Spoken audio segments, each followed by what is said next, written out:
জুবিন মরছে ভালো হয়েছে। জুবিন একটা ধুর মদারু আছিল। ই মানে মঞ্চত উঠিলে মদ না খালে গান গাব নোৱাৰে।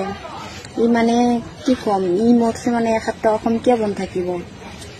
নমস্কাৰ বন্ধু বান্ধৱীসকল। তো মোৰ আজিৰ লেংগুৱেজটো অকণমান বেয়া হ'ব পাৰে, কোনো গাত পাতি নল'ব। এইটো এটা এণ্টাৰটেইনমেণ্ট ভিডিঅ' হয়। সি যেনেকৈ কৈছে ময়ো তেনেকৈ ক'ব বিচাৰিছোঁ। জুবিনৰ কাৰণে কিয় দোকান বন্ধ কৰিম? জুবিন কোন হয়? সি এটা মদাৰু হয়।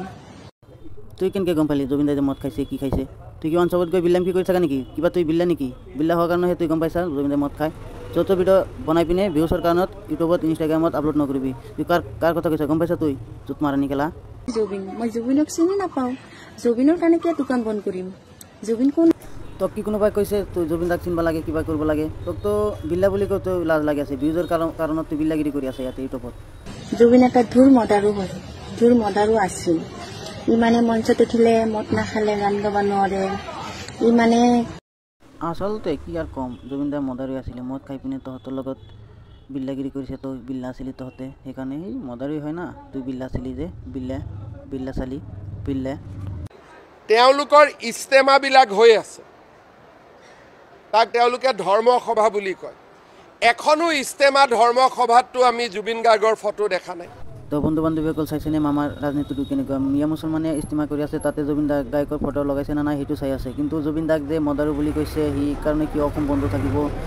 সেইবিলাক লৈ একো চাৱাই নাই সেইবিলাক ভিডিঅ' মামাই। কিন্তু মুছলিম মানুহে কোনো ইস্তেমাত জুবিন গায়কৰ ফটো লগাইছে না নাই সেইটো চাই আছে মামাই। সেইটোক লৈ কথা পাতি আছে, কিন্তু এইবিলাক লৈ একো কথা কোৱা নাই। এতিয়ালৈকে মই মুখ্যমন্ত্ৰী থাকোঁ, মিয়া মুছলমানৰ লগত মোৰ যুদ্ধ চলি থাকিব। কোনো ক্ষেত্ৰতে বোলে জুবিন গাৰ্গৰ মৃত্যু হ'ল তাৰ কাৰণে মিয়াবিলাক ৰক্ষা পৰিলে, এইটো নহয়।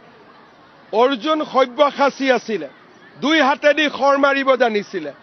আমি জুবিনকো ন্যায় দিম, মিয়া মুছলমান যিসকল অনুপ্ৰৱেশকাৰী তেওঁলোককো কষ্ট দিয়ে থাকিম।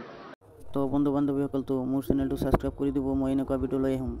তো বন্ধু বান্ধৱীসকল, অসমৰ মুখ্যমন্ত্ৰী কেতিয়া কোনো যিয়ে হওক এনেকৈ চিধাকৈ ক'ব পাৰে জানো এখন ধৰ্মীয় মানুহক, যেনেকৈ মিয়া মানুহক মুছলিম মানুহক কৈ দিছে চিধাকৈ যে মই যেতিয়ালৈকে মুখ্যমন্ত্ৰী হৈ আছোঁ তেতিয়ালৈকে মই কষ্ট দিয়েই থাকিম, এনেকৈ ক'ব পাৰে কোনোবাই? তো মামাই কৈ দিছে। তো আপোনালোকে নিশ্চয় গম পাইছে মামাই কি কৰি আছে, কি কৰিব মিয়াসকলক। তো ভিডিঅ'টো লাইক কমেণ্ট কৰিব। মই আৰু অন্য বেলেগ কিবা কিবি দেখাবলৈ চেষ্টা কৰিছোঁ। তো চাওক। ঐ মহন্ত নামৰ মাইকীটোৱে মেখেলা পিন্ধে, ঐ ৰাতি হ'লে হেনো সদায় সি বিচনাত মুতে। ঐ সিদ্ধাৰ্থ শৰ্মাই কিমান যে তাৰ বাঁহীটো বজালে, ঐ লুকাই থাকোঁতে কোনোবাই বাঁহীটো ভাঙিলে।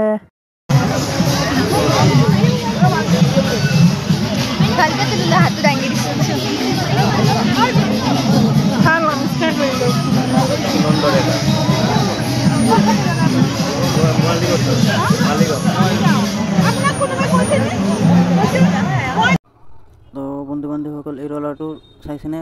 মনত কেনেকুৱা ইজোচ আহিছে জুবিন দা খোৱাৰ পিছত। তো কি ক'ম, এইটোক জুবিন দা কৈছে। জুবিন দাৰ মনত আৰু অশান্তি কৰি আছে মানুহে। জুবিন দাৰ সমাধি ক্ষেত্ৰত গৈ পিনে জুবিন দাৰ নিচিনা ড্ৰেছ পিন্ধি আহিছে। কি ক'ম আৰু, এইটো জুবিন দা বুলি কৈছে মানুহে। তো এইবিলাক ক'ব নালাগে। জুবিন দা যিহেতু আত্মাই অশান্তি পাব পাৰে। জুবিন দা এজনী থাকিব আমাৰ জুবিন দা এজনী। জয় জুবিন দা। মৰিলে গেলা বোম্বেও বন্ধ নহয়, বেংগলো বন্ধ নহয়, একো বন্ধ নহয়, কিন্তু মই মৰিলে গেলা